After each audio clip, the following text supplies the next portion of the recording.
नमस्कार क्रिकेट प्रेमींनो, मित्रमैत्रिणींनो, कसे आहात तुम्ही सगळे?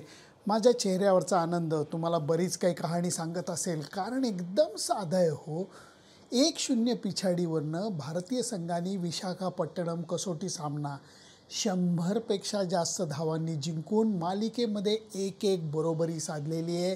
या सामन्यामध्ये जयस्वालची बॅटिंग लक्षात राहील, शुभमन गिलचा थोडासा झालेला कमबॅक लक्षात राहील, पण खरं काय लक्षात राहील तर दोन्ही इनिंगमध्ये भारतीय बॉलर्सनी केलेला मारा हा जास्त लक्षात राहील. त्यामुळे मला वाटतं मॅन ऑफ द मॅच कोण असेल तर भारतीय गोलंदाजी आहे. अर्थातच जयस्वालची डबल सेंचुरी मी विसरू शकत नाही, पण या दोन्ही इनिंगमध्ये भारतीय संघाने जी काही बॉलिंग केली आहे धारधार टप्प्यावरती दिशा पकडून, त्याच्यामुळे भारतीय संघाला हा 100 धावांचा विजय हाती लागलेला आहे.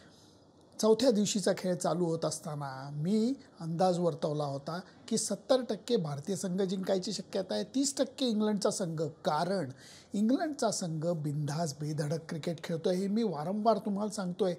शॉट्स मारायला ते घाबरत नाही आहेत. खेळाची सुरुवात झाली तेव्हा अक्षरशः क्रॉलीनी तेच केलं. अप्रतिम बॅटिंग तो करत होता. पहिल्या इनिंगमध्ये त्यांनी 70च्या आसपास धावा केल्या, दुसऱ्या इनिंगमध्ये सुद्धा 70च्या आसपास धावा केल्या. पण ओली पोप, ज्यांनी पहिली मॅच गाजवून सोडलेली होती, त्याला अश्विननी बाद करताना टाकलेला राऊंड विकेट फसवा चेंडू आणि शार्प कॅच रोहित शर्मानी डोळ्याचं पापणी लवायच्या आत पकडला. तो क्षण फार महत्त्वाचा होता, कारण ओली पोप आणि क्रॉलीवरती बरंच काय अवलंबून होतं. त्याच्या अगोदर अर्थातच नाईट वॉचमन रेहान उगाचच दांडपट्टा फिरवल्यासारखी बॅट फिरवत होता. त्याची आग जी होती ती आपल्या बॉलर्सनी शांत केली.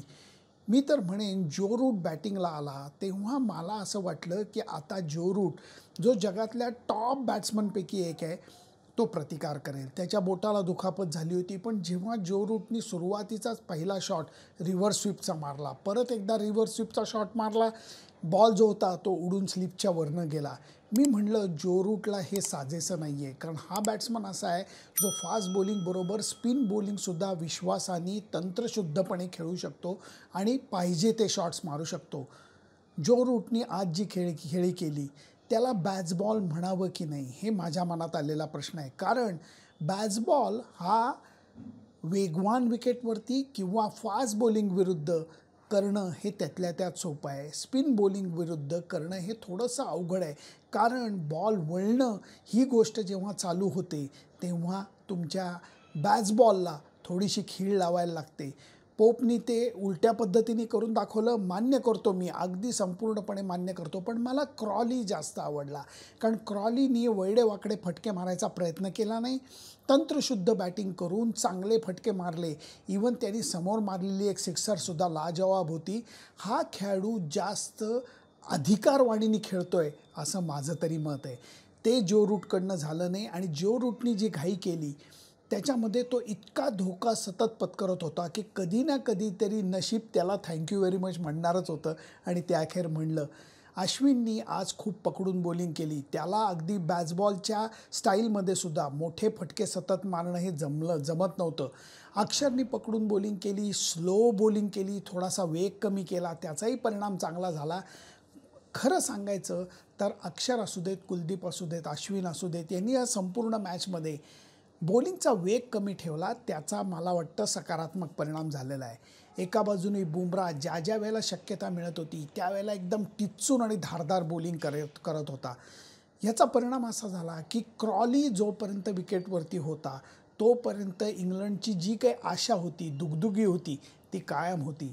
क्रॉली आऊट झाला आणि त्याच्यानंतर मला वाटतं सगळ्या गोष्टी फिरल्या, कारण बाकीच्या बॅट्समनला भारतीय बॉलर्स विरुद्ध तग धरणं हे जास्त जमलेलं नाही आहे. एक लक्षात घ्या महत्त्वाची गोष्ट, या मॅचचं विकेट हे टर्निंग ट्रॅक ह्या कॅटेगरीतलं नव्हतं.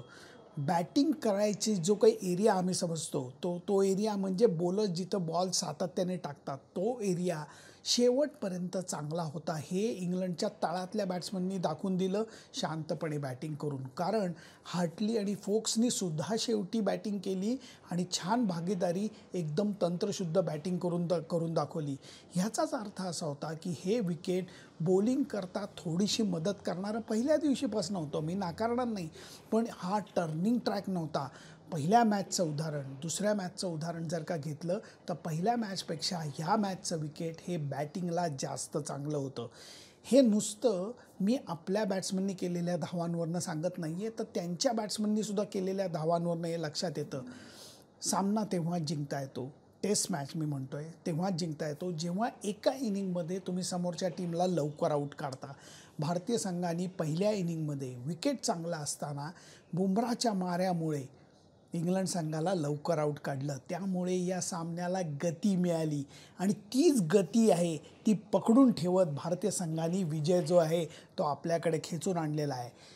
टीका करत असताना मी कालसुद्धा म्हटलं, भारताची बॉलिंग चांगली आहे पण बॅटिंगमध्ये अडचणी आहेत. त्या अडचणी सेकंड मॅचमध्ये सुद्धा कायम राहिलेल्या दिसलेल्या आहेत. हे विसरून चालणार नाही. कोणाचीही पाठराखण करायची गरज नाही, कारण श्रेयस अय्यर, रोहित शर्मा, पतिदार हे दोन्ही इनिंगमध्ये अपयशी ठरलेले आहेत. शुभमन गिल सेकंड इनिंगमध्ये त्यांनी शतक केलं पण त्याला थोडीशी नशिबाची साथ होती. जयस्वालची पहिल्या इनिंगची जी खेळी होती ती भारताचा तारणार ठरलेली आहे. त्यामुळे 1-1 बरोबरी झाली आहे, सुख नक्की मानूयात. परंतु हे म्हणत असताना बॅटिंगमधलं जे अडचणी आहेत त्या अडचणी दूर करण्याच्या दृष्टीने प्रयत्न झाला पाहिजे. या सामन्यामध्ये भारतीय संघाला पहिली बॅटिंग करायला मिळाली, ही गोष्टसुद्धा विसरून चालणार नाही, कारण पहिली बॅटिंग करण्याचा फायदा हा जयस्वालच्या डबल सेंचुरीमुळे आपल्याकरता खूप मोठा झालेला आहे. त्यामुळे या विजयाचा आनंद घेऊयात. बेभान होण्याची गरज नाही, कारण मालिका 1-1च बरोबरीत आहे. आता महत्त्वाचा मुद्दा मांडतो. टीका करत असताना लोक म्हणतात इंग्लंडची टीम 5-0 सिरीज जिंकू शकते. बऱ्याच जणांनी बरीच टीका केली, त्याच्यावरती मी पुढचा व्हिडिओ नक्की करणार आहे. टीका करणं अर्थातच आपल्या सगळ्यांचा हक्क आहे, कारण आपण क्रिकेट जाणतो, त्याचबरोबर क्रिकेटवरती आणि भारतीय संघावरती मनापासून प्रेम करतो. त्यामुळे टीका करायला हरकत नाही. पण जेव्हा टीकेचा सूर हा कमालीचा नकारात्मक असतो तेव्हा त्याच्यातली मजा जाते, असं माझं तरी म्हणणं आहे. तुमचं म्हणणं काय आहे या सामन्याबद्दल ते जरूर कळवा.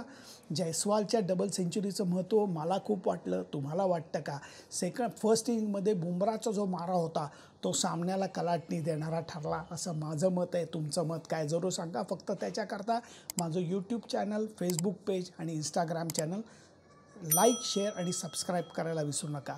Bye bye.